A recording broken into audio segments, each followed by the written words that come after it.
नमस्कार दर्शक बंधु आसंतु आज जानिबा प्रतिदिन दीप किपरि प्रज्वलन करिबा।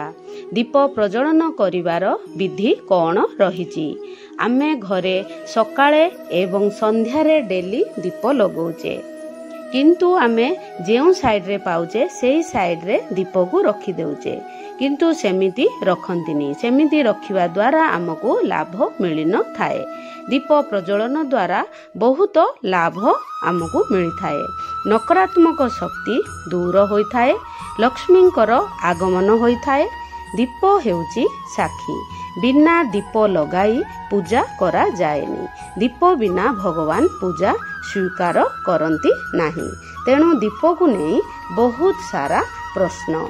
दीप को आमे केउ साइड रे रखिबा, केउ दिग को दीपर मुह करी रखिबा, दीपरे कौन कौन पकेबा द्वारा लक्ष्मी प्राप्त होइथाए, केउ बाररे केउ दीप दिया जाए, तेल आउ घियो मिसेई लगेबे ना नाही। एही परी बहुत प्रश्न मन को आसे। आसंतु जानिबा एही सबु प्रश्नर उत्तर। अखंड दीप जेतेबेले भी लगौचंदी ताकू उठेबेनी एवं घुंचा घुंची करिवेनी। अखंड दीप सेमिति पूरा सकाळ पर्यंत रही थाए। तेणु अखंड दीप शांत स्वरूप होई रही थांती। जेतेबेले आमे दीप लगेबा, दीप कला होई नथिबो, भंगा होई नथिबो एवं किछि फटा फटी सेठी होई नथिबो, पूरा सफा थिबो। सेमिति दीप आमे लगेबा द्वारा माँ लक्ष्मींकर कृपा आमको होइथाए। जेबे भी दीप लगेबे सबु बेले दुईटी सलिता नहीं लगेबे। दुईटी सलितार मिश्रण रे आमर शक्ति बा ऊर्जा उत्पन्न होइथाए। आपण देखिथिबे दुईटी तार रे ही करेंट जाई थाए, गोटिए तार रे करेंट जाई न थाए। गोटिए तार रे एनर्जी बा शक्ति प्रकट होई न थाए। एनर्जी आसीवा को हेले आमको दुईटी तारर आवश्यक होई थाए, पॉजिटिव आउ नेगेटिव। पॉजिटिव आउ नेगेटिव दुईटी तार मिसिले ही शक्ति रो उत्पन्न होई थाए। जेमिति स्त्री पुरुष, दिन राति, सुख दुख, ए दुईटी जिनिस रे ही सृष्टि आमर बनिची। ए दुई जनक संगम रे ही ए संसार चलीची। तेणु सबु बेले जेबे भी दीप लगेबे दुईटी सलिता निश्चय देबे। जदि आपण दुईटी सलिता दौ नाहंती ताहा हेले एमती जदि लंबा सलिता प्राय मु देखिची एमिति लंबा सलिता प्राय दियंती। एमिति करिवा द्वारा आमको एनर्जी मिली न थाए। दुईटी तार जेतेबेले मिसंती सेतेबेले ही आमको एनर्जी मिली थाए। एइटा को जदि एमिति लगौचंदी ताहा हेले आकु एमिति दुई भाग करदेबे। दुई भाग करदेले एडा होई गला, देखंतु दुई खंड होई गला। एमिति एमिति दुई खंड करदेले एइटा कोहा ने गोटे होची नेगेटिव आउ गोटे हैला पॉजिटिव। एही भली जदि सिंगल लगौचंदी ताहा हेले एही भली लगेबे। दुईटी तार जेतेबेले मिसे जेमिति विद्युत उत्पन्न होई थाए, नेगेटिव आउ पॉजिटिव मिसिले से ऊर्जा प्रकट होई थाए। सेमिति आमे जदि दीप लगेबा ताहा हेले आमर ऊर्जा दुईटी सलितार जदि लगेबा आमको ठीक तार आमे शुभ फल पाई थाउ। तेणु सबु बेले दीटा सलिता लगेबे। जदि गोटे लगौचंदी ता मुह को एमिति छिंडे देबे। आउ सबु घियो जेतेबेले दिया जाई थाए सेतेबेले सबु बेले भल घियो, पियर घियो देबा उचित। मु प्राय को एमिति गुआ घियो आनी थाए कोठी कोठी दिया। आमे जदि ठीक घियो देबा ताहा हेले ही आमको तार ठीक परिणाम मिली थाए। एही घियो देखंतु एइडा होची पियर गुआ घियो। मु गोटे गोशाला रु ताको आनी थाए। आमे जेमिति भल घियो देबा सेमिति सेइठू आमको भल सुफल मिली थाए। भल घियो देबा द्वारा ही आमर भाग्य परिवर्तन आसी थाए एवं आमको माँ लक्ष्मींकर एवं भगवानकर कृपा मिली थाए। एवं जेतेबेले भी घी दीप आम लगौचे सबुबले घी दीप लगेला बेलू आमको अलैच आउ हलदी किछि पकेवा एमती अलैच दीटा अलैच किंबा गोटे अलैच पकेले मध्य हबो। आउ सेथिरे आमे किछि अतर जदि मिसेई देबा माँ लक्ष्मींकर कृपा भी होई थाए आउ शुक्र ग्रह आमर मजबूत होई थांती आउ आम उपरे कृपा करथांती। तेणु जेबे भी को दिन न लगेले भी गोटे दिन शुक्रवार सुगंध प्रिय होई थाए शुक्रदेव को लग्जुरी आमर जहाँ सबू जिनस आमर शुक्र ग्रह प्रदान करथांती। तेणु एमिति अलैचरे किछि मो अतर पके दी थाए एवं किछि मो हलदी पके थाए। हलदी पकेवा द्वारा आमर माँ लक्ष्मी आम उपरे कृपा करिथांती। तेणु जेबे भी दीप लगेबे हलदी निश्चय पकेबे।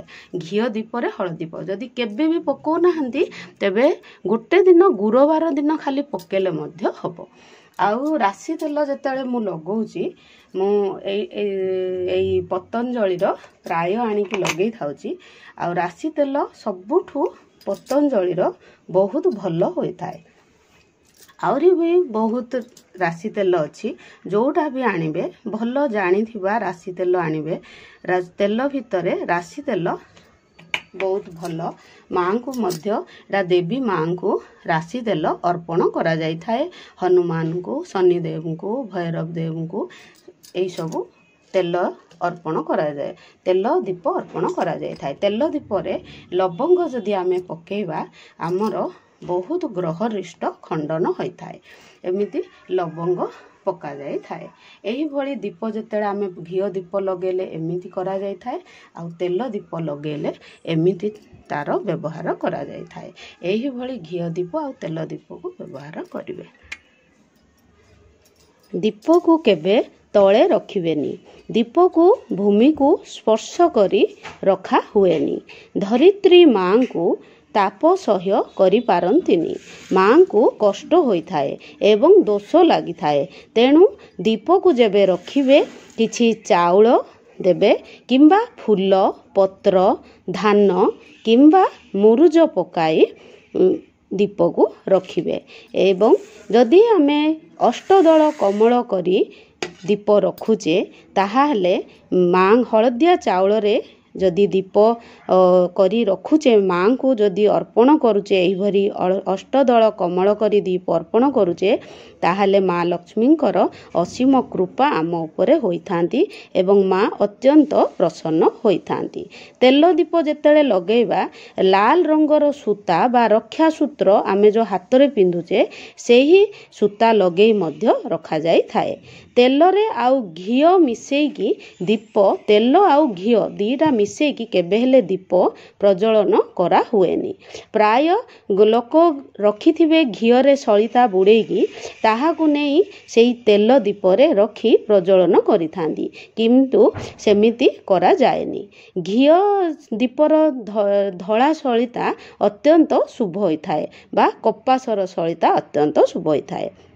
दीप जेतेबेले लगेबा किछि कर्पूर पकेई घंटी बजेई बजेई दीपं ज्योति परम ब्रह्म दीपं ज्योति जनार्दनं दीपं ज्योति हरेत पाप दीपं ज्योति नमस्तुते। एही भली दीप मंत्र गाई गाई आमे कर्पूर पकेई दीप प्रज्वलन करी घंटी बजेबा एवं दीप देवतांकु फूल अर्पण करिबा। फूल अर्पण करिबा परे नमस्कार करी आमे धूप दीप गंध पुष्प चंदन एवं नैवेद्य मध्य अर्पण करा जाय थाए दीप देवतांकु। एही भली आमे दीप को पूजा करिबा एवं दीपं को पूजा करिबा समय रे जदि मंत्र आमको आसुनी ताहाले आमे ओम ओम ओम कहि मध्य दीप को पूजा करी आमे धूप दीप देखई आमे पूजा करिबा। जेतेबेले भी आमे घी दीप देबा सेतेबेले आमर बाम साइड रे आमे घी दीप को सबु बेले रखिबा। तेलर दीप जेतेबेले देबा आमर राइट साइड रे आमे तेलर दीप को रखिबा एवं सेठी मध्य किछि कर्पूर पकेई दीप मंत्र गाइबा। दीपं ज्योति परम ब्रह्म दीपं ज्योति जनार्दनं दीपं ज्योति हरेत पापं दीपं ज्योति नमस्तुते। एही भली घंटी बजेई बजेई ही दीप को प्रज्वलन करा जाय थाए एवं फूल 3 थर बुलेई फूल दीप देवता को अर्पण करा जाय थाए एवं चंदन सिंदूर धूप देई नैवेद्य मध्य दिया जाय थाए। एही भली राइट साइड रे दीप को रखी आमे ठाकुरन को अर्पण करिबा। पूर्व दिग को दीपर मुह करी लगेबा द्वारा आमर आयु वृद्धि होई थाए। उत्तर दिग को मुह करी लगेबा द्वारा धन वृद्धि होई थाए। पश्चिम दिग को मुह करी लगेबा द्वारा दुख वृद्धि होई थाए। दक्षिण दिग को मुह करी लगेबा द्वारा हानि होई थाए। शास्त्र अनुसार पूर्व और उत्तर दिग को मुह करी रखिबा अत्यंत शुभ होई थाए।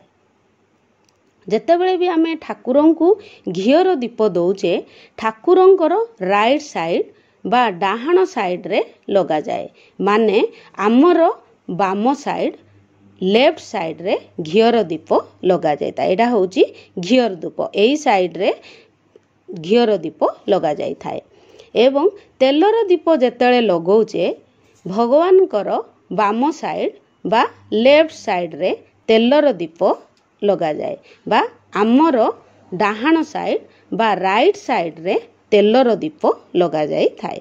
प्रतिदिन जदि आमे गोटे तेलर दीप एवं आउ गोटे घियर दीप ठाकुरन को अर्पण करुचे ताहाले ठाकुरंकर असीम कृपा रही थाए एवं ठाकुरन को जेतेबेले भी आमे दीप दौचे जेते पर्यंत आपण पूजा करुचंती सेते पर्यंत आपणकर दीप प्रज्वलन होई रहिबा उचित।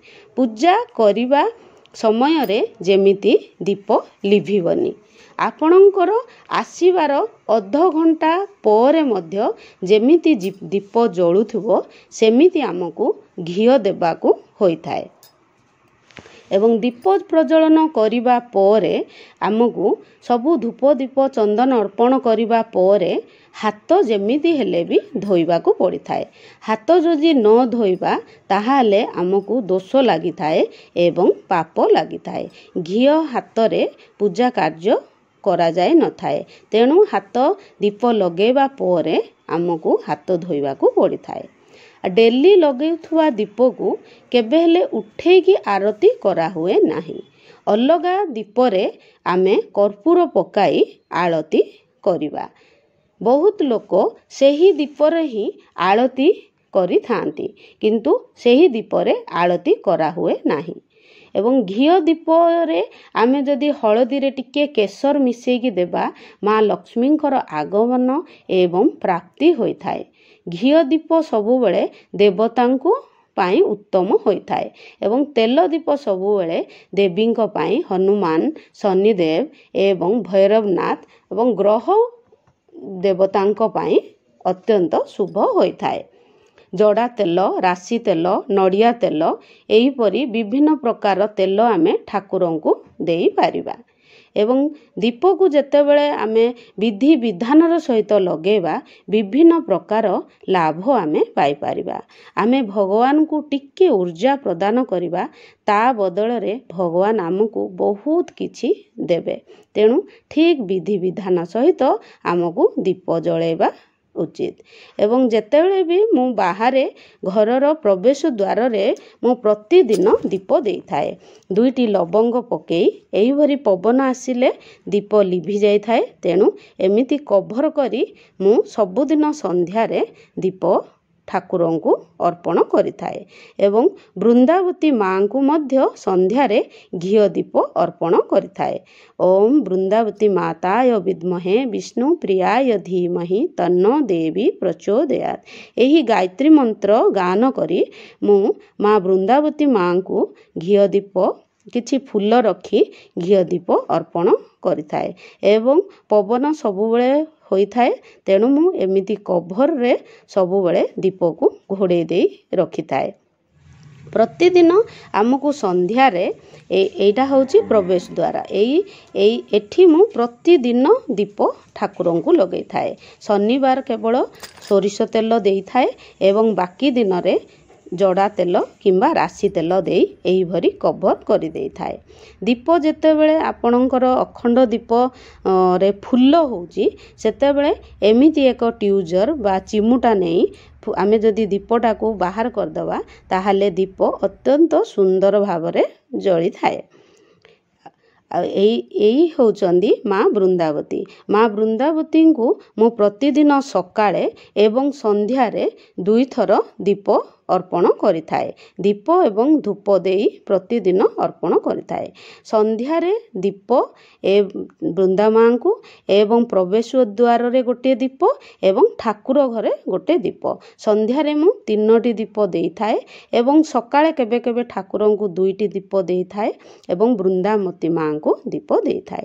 ଏହିଭଳି ଭଗବାନଙ୍କୁ ଆମେ ଦୀପ ପ୍ରଜ୍ୱଳନ କରିବା। ଯଦି ମୋର ଏଇ ଭିଡ଼ିଓଟି ଭଲ ଲାଗିଥାଏ ତାହେଲେ ନିଶ୍ଚୟ ଲାଇକ୍, ସେୟାର ଏବଂ ସବସ୍କ୍ରାଇବ୍ କରିଦେବେ। ରହିଲି। ଓମ୍ ନମୋ ନାରାୟଣ।